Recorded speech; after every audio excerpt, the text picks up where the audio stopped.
Welcome to the French Wedding Podcast with your host Naïm, the only podcast in English about weddings in France. Great conversations, tips and insights about your French wedding, some wisdom before your big day, and the opportunity to hear wedding professionals actually living and working in France, only for your day to be the most amazing to remember. Hi everyone and welcome to the French Wedding Podcast. We're recording from Paris, France. I'm Naïm, professional ceremony officiant based in Paris, aka the City of Love.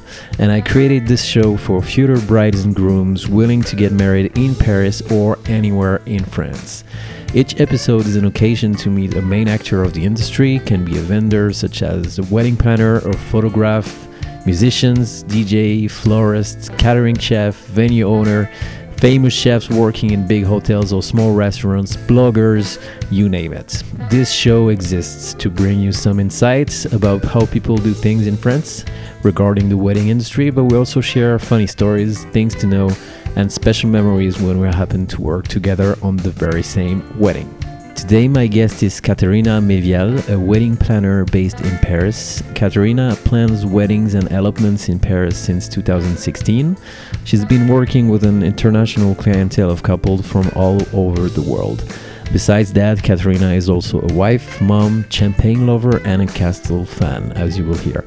In this episode, we'll talk about the importance of having a planner for your day and also the cultural difference that you can observe when you're planning an event in France, coming from abroad, and much more. So without further ado, please welcome Katerina, the so special wedding planner. Katerina, welcome to the show. Hi, hello from Paris. Thank you for having me today. Thank you so much for taking the time to come with me and have a chat. This is a special episode today because we're going to spend probably more than one episode together. Mm-hmm. And perfect. That makes Sounds it good. very special. And actually, that's the name of your business. This is called So Special Events. Can you tell me a little bit more about it? Yeah, sure. So Special Events is a brand that has been born 4 years ago. I work with international clientele that comes from all over the world. Most of my couples come from United States, but some of them also come from Australia, China, United Kingdom. I mostly work in Paris and Parisian region, so all the places like castles, hotels, palaces, private mansions, etc., etc. Beautiful. So all those places will be yours for your celebration. So you're a wedding planner. Yes, I'm the wedding planner since 4 years now. 4 years, right. And the thing that I wanted to ask you first, when I was talking to you about what you do, is you are specialized in elegant weddings and celebrations, but you also do like elopements and intimate, very small little parties. Yes, exactly. Right. I do all sort of events. I do elopements for two people when it's just a couple coming, or with a very close with very close friends of their, like 4, 6, 10 people. I do plan intimate weddings with like 20 to 30 guests, Mm-hmm. and I also plan like a wider, crazier party with 150 plus guests. So it really depends on your wishes, on your envies, on your requirements. Most of the time, there are smaller parties when two people in a couple come from abroad. Mm-hmm. Often I also work with mixed couples when one of two is French. Oh, So okay. in that case, like half of the guest number would come from the French party, from a French side, so they would be locally here. So this is when I have bigger events with 115 plus guests. But yes, typically I plan events for 30 to 80 people. Okay, and how do you manage to keep this level of elegance? Because I was looking at your website and it is very elegant. Everything that you're doing, Oh, thank you very much. the level that you have is you still have it in very small elopements and intimate party, and also to the wide range, like big events, 150 plus people. How do you do that? Well, basically, I'm very passionate about my work, and I'm absolutely passionate about the French locations. Mm-hmm. There are so many beautiful spots where you can celebrate your event, be it wedding or any other private event. I agree there with are that. so many gorgeous castles, which do not really exist in other parts of the world. We are lucky here in France and in Europe in general to have so many beautiful locations. And because there are so many of them, they are very competitive, so the prices are quite interesting. And after conversations I had with some of my brides from United States, for instance, they were saying like the prices in France are just so competitive comparing to the prices that you normally would expect to have in the US. Okay. So yes, once you have selected your location, which is probably like the biggest investment when you plan your wedding, once you have this beautiful, gorgeous backdrop, all the other components are easy to balance and to harmonize with the venue. But because of the gorgeousness and the splendor and the beauty of all those spots, it creates the mood and the ambience and the vibe of the event.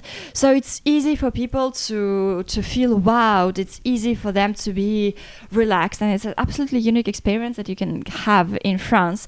Where basically you can party in the same place where like super powerful kings like 200 or 300 400 years ago were partying with their friends and ministers and like royalties. So it's very impressive. Like it's very impressive on both sides and in all the terms. It's impressive because it's beautiful and like people, like human beings, we are very sensitive to the beauty, especially on our wedding day. And it's also very impressive because these places are often full with a history, and you touch these walls, you touch the furniture, and you feel the history. Absolutely. And it's absolutely amazing feeling. I agree with that. We have a tendency, I'm French, I'm born and raised in Paris. We have this tendency to forget how important the history of our country is. Exactly. You tend to be bored in school, to be like, oh yeah, kings and all that, blah, blah, blah. But actually, when you see all these beautiful settings that you're talking about, I agree with you. You can feel the history, right? Exactly, and you do not really have it in other parts of the world. Yeah, it's true. It's more like a kind of a European thing, I will say. It's a European thing, definitely. But France is better. Yeah. France is better because you have got a different vibe of the chateau. They are more splendid. They're less romantic and more impressive. Right. And there are so many of them. So you get like a huge choice of different venues, be it a medieval castle with like a more masculine and rustic feel, be it a very elegant, very feminine castle. You get so many options. So it's easy to make your decision based on the vibe you want to create. Right. And what's your favorite region, by the way? Or do you have a special favorite place or chateau or anything that you have in mind? I love Parisian region because there are so many beautiful chateaus. Historically, the court, like the royal court, was based in Paris or Versailles. So this is why many of like splendid mansions and castles and chateaux, they are all based near Paris because people needed to be close to the king. Absolutely. So yes, definitely Paris and Parisian region is my favorite ones in terms of aesthetics, but also in terms of how easy it is to work here. You've got loads of vendors that would be English speaking, right? Comparing like to other regions where it's less the case. I also love Parisian region and Paris itself for its logistical convenience. When you travel from overseas, you don't want to spend any extra days or hours taking a train or taking like a regional plane or driving That's right. To the location of the event. When you already spend like 6 or 10 hours on the plane, you want to get to your hotel or to the event, like to the place of the event as soon as you can, which is only possible in Paris. There are other beautiful regions like Bordeaux is amazing, Provence is splendid. They all have got like slightly different vibes from Paris or Parisian region. But for instance, even if I love Provence, it's a headache to get there, especially if you travel not from Europe, because there are no direct flights to Marseille, which is one of the main cities in Paris, in France. So you have to travel to Paris first, and then you have to either take a plane to Marseille or you have to take a train to Marseille, and then you probably have to drive for another hour or two or maybe even 3 hours. So unless you take all your guests for a week of a celebration, I think it might just be too complicated for them. This is why I really recommend for those people who are very busy, whose friends are busy, when you only have got like a very limited number of holidays per year, I really recommend to stay around Paris because it gives you so much more flexibility and it's logistically it's much more easier. All right. Yeah, that's pretty interesting because, a lot of foreigners, Americans, Australians are willing to have their celebration of their special day in France because of everything that we were saying. But usually they're like super, super stressed because of these kind of details. And they want to know what's going to happen beforehand. Exactly. Because we know that American people or any other foreigner in the world except the French people are much more organized than us. I agree with that. Yeah, welcome to France. Yeah, you have to be autocritical with yourself. So exactly. Especially like you were saying, I think you're right. When you only have like a 10 days vacation, you want to spend it wisely. It's very important to have someone to let you know all these kind of details. Yes, definitely. And also the other thing which is important to know about Provence, for instance. Myself, I got married in Provence, so I'm telling from the personal experience. People in Provence are super cool. They are super laid back and they kind of don't care about your wedding. Okay.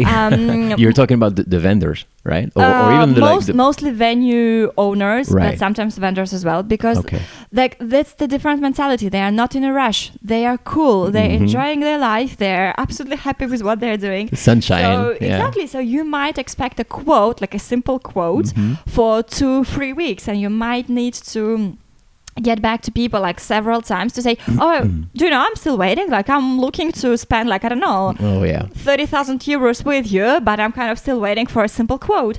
So that's kind of stressful thing. So if you're still in love with Provence, get someone to help you with the planning there, because otherwise it's just going to be too complicated. Perfect. Besides the fact that people just don't even speak English there. Yeah. One of the main thing about some French people, and you have to be very patient when you plan your events really outside of Paris, because people are not in a rush.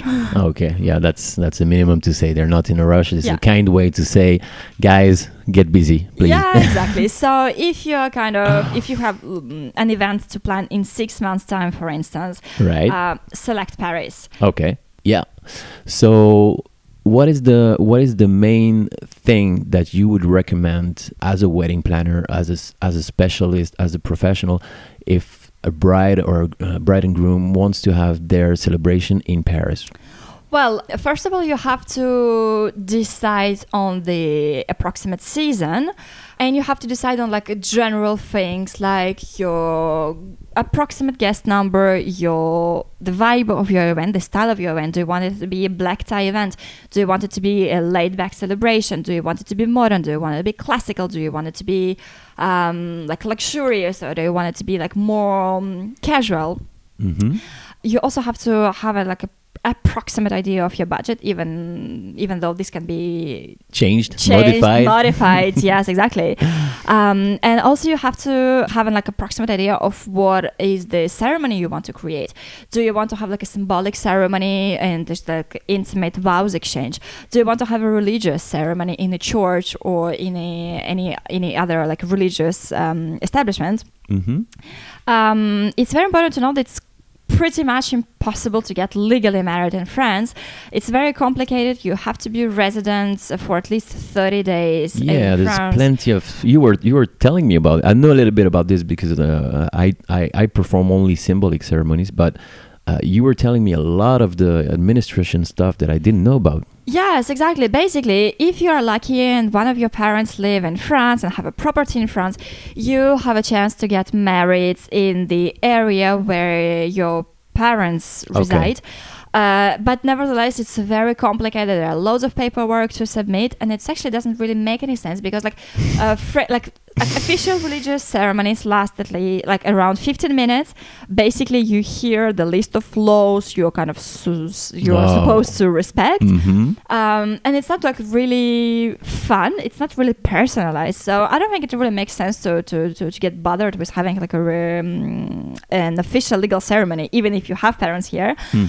For most international couples, either I plan symbolic ceremonies, which could be performed either by a professional like you, or by a close friend or a family member, or it could be like a religious ceremony in a church. For all the religious ceremonies that are to be celebrated in France, what you need to know is that you have to be legally married beforehand. No religious establishment, no religious place in France will accept to celebrate your ceremony unless you're legally married, because French law says that you kind of like this, the country, the state goes first before the religion. Yeah. So yes, before you start planning your ceremony in the church or any other religious establishment, you will have to provide them with the paperwork that confirms that you are legally married in your home country. Okay, so you can deal with that yourself. Yes, definitely. Yeah. Oh, yeah, definitely. There are several beautiful churches that accept celebrating weddings for like in English. There's like some extra planning to do. There's some paperwork to do with the church. Probably some priest will ask you to have some WhatsApp or Skype calls with them so that you can explain them your motivation, why you want to get married in France, why you want to get married in this church, why do you want to have a religious ceremony, why it is important to you. So all these regular, like quite standard procedures that is aiming to verify your motivation. Right. So you can expect to do that. But yes, there are several very beautiful churches in Paris that can celebrate your religious ceremony. Right. So the thing I was seeing with a lot of couples is that they are booking their symbolic ceremony directly with the officiant or through the wedding planner. And what they do is, if they're Catholic, for example, or Jewish or any cult, what they're doing is that they are including in their symbolic ceremony some Bible readings or holy Quran or anything that is related to what they want. And if they are not going to the church, the officiant have the possibility to include anything that they want. Yes, and this is a great idea. This is a super perfect solution for like very intimate and smaller events, in my opinion. If you organize an event in a church or like in a religious place, it means that the fact itself being in a church is important to you. If it's not really the case, but you still want to include some religious readings or some texts which are important to you, that could definitely be done with your celebrant or with a friend of yours, whatever is the option you prefer. Yeah, a lot of people are doing this. Like they're asking their friends to run the ceremony. I think it's beautiful. Did you have a lot? It's very beautiful because people know you personally. Like they know the bride and groom personally. They know you as a couple as well. So this is very good idea if the friend of yours is a good public speaker. Yeah, that's kind of important. If that's a person who is shy, who doesn't really know how to write, or if the person is just not feeling comfortable with that, I think it's better to use like a professional celebrant services, because this is their profession, this is their job, they have all the necessary equipment, they know how to use microphone, they are coming with all the necessary support. Depending on what you prefer, they can also personalize to a maximum extent your ceremony, including all the possible readings you might want, all the poems you might appreciate. So both options are good. They're just nuances to be taken into consideration. I agree with you, and actually it's fun because a lot of couple I've been working with, they were contacting me, and during the exchange at some point they were asking me if they really needed a wedding planner, and I was like, oh my God, yes you do. Because people don't realize that, it's also a job. I mean, we're not doing self-promotion here. It's just telling the realities of wedding and an event. Involves a lot of people, involves a lot of situations, sometimes a lot of stress.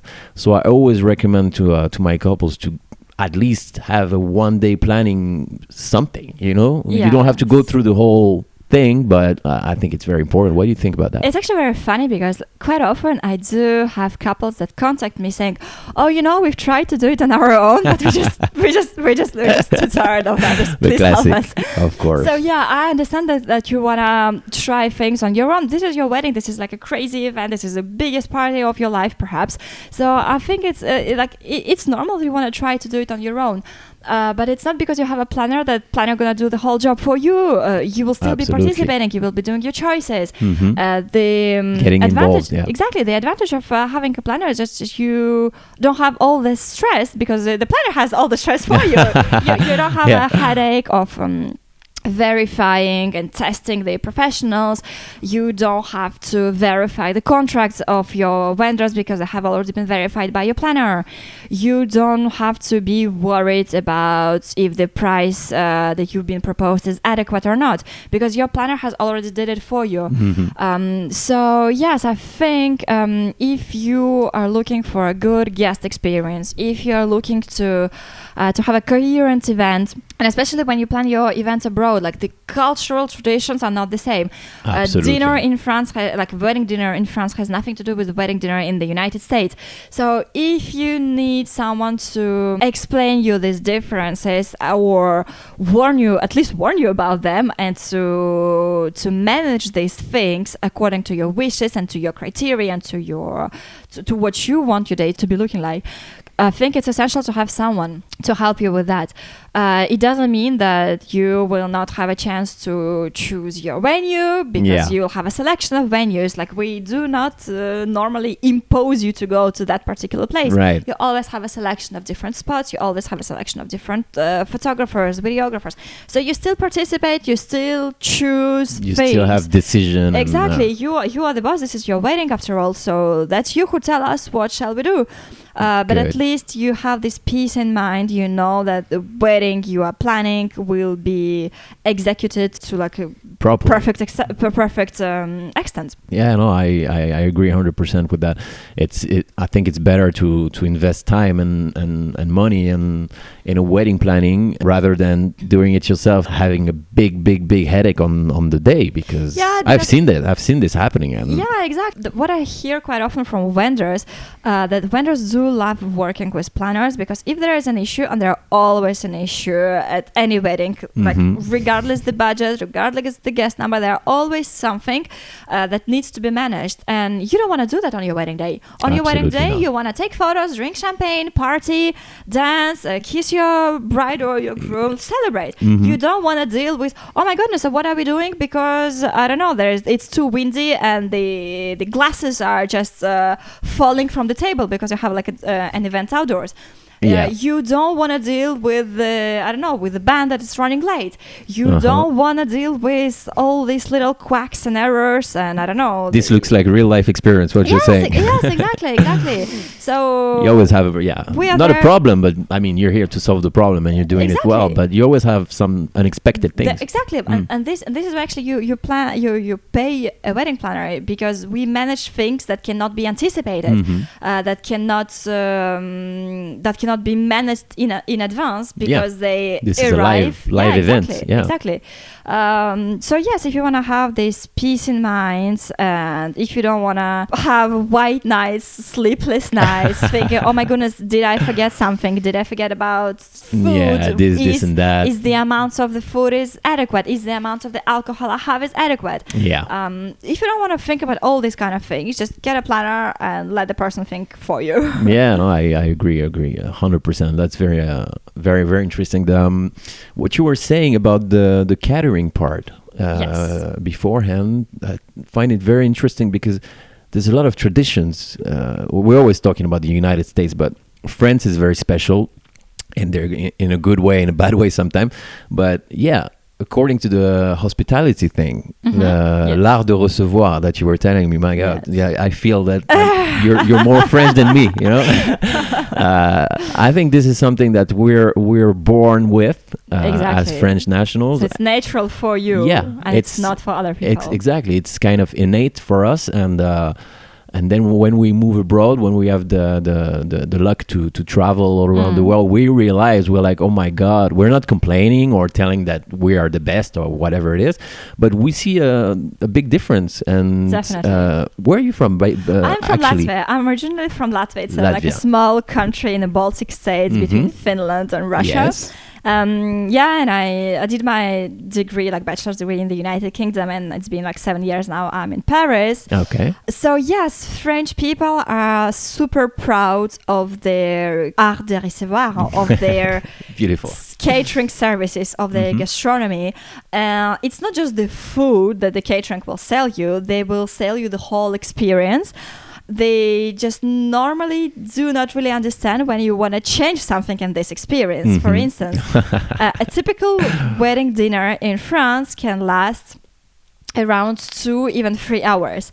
I know it's kind of more 1 hour dinner in the United States, for instance, because when people get seated at a wedding dinner in France, you've got the waiters who will be walking around them slowly, pouring them wines and waters, and this is a part of the ritual. So if you know about it in advance, it's good, because either you accept it and you accept this French experience, which I think is a good thing, because if you travel the ocean, if you travel the world to get here, to celebrate here, it's good to give your guests the whole experience. I'm not sure if it makes sense to export your event from your home country to Paris. Yeah. In that case, you will just basically you'll only change the decor, but the celebration itself will be very American or very English or very Chinese or African. I think it makes sense to let yourself and let your guests experience this French art de vivre, which they're so proud of. True. Expect a longer dinner. I think it's not bad as well, because like you have a feeling that you are in a luxurious, like Michelin-starred restaurant for your wedding reception, which is an amazing feeling. It gives this extra sophistication, it gives a touch of luxury, even though it could be like a simple dinner. It gives that touch of luxury, which could be very appreciated by your guests. You would probably have a starter, a main course, a cheese. The you cheese. have Oh to my try God. French cheese. It's so good. This is something that a lot of people are talking about when they're coming here, is about the cheese and the pastries and obviously but there's nothing more the wine. French than cheese and red wine. Like it's just so French. It's a quintessential it is product of France. It is 100%, and it's very funny because I have a background of hospitality. I've been working when I was younger. The thing that you're learning in this craft is all about taking care of the people. Exactly. And people are serving you foods. If you're a waiter, you could say, well, a waiter or a maitre d' is just here to bring me my food. But we have this extra thing, a little extra about taking care of the people and make sure that everything goes well. Yeah. I think that's the whole experience. Brings a lot, That's not just the food. That's the whole experience. For instance, in France, people are very serious about the way you serve. Obviously, you will serve the bride and the groom first, and the main table will be served first. But all the tables will be served in pretty much the same, like one after another.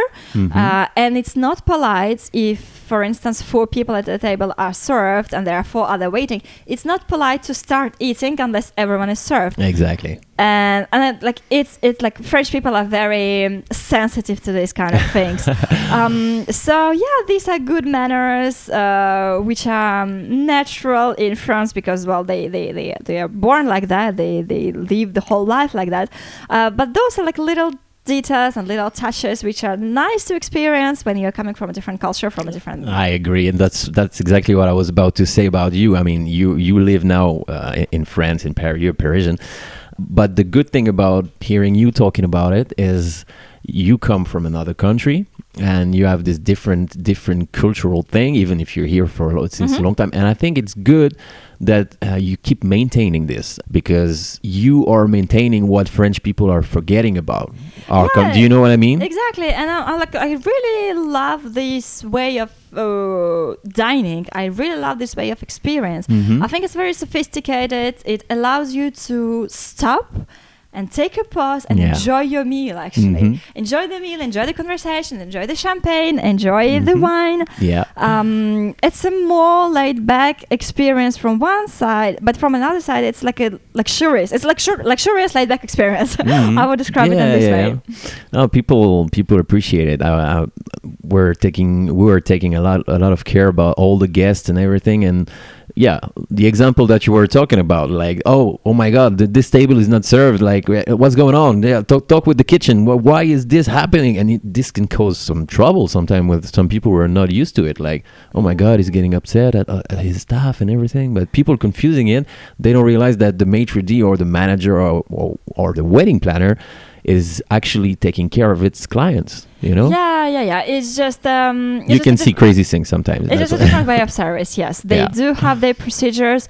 That could be modified. I do have couples that ask me to shorten the dinner and to make it more dynamic. It definitely could be done, especially if you have constraints that are imposed to you by the venue. Say, for instance, if you get married in a hotel, you kind of have to, like most of the time, you have to finish your party at around 1 o'clock in the morning.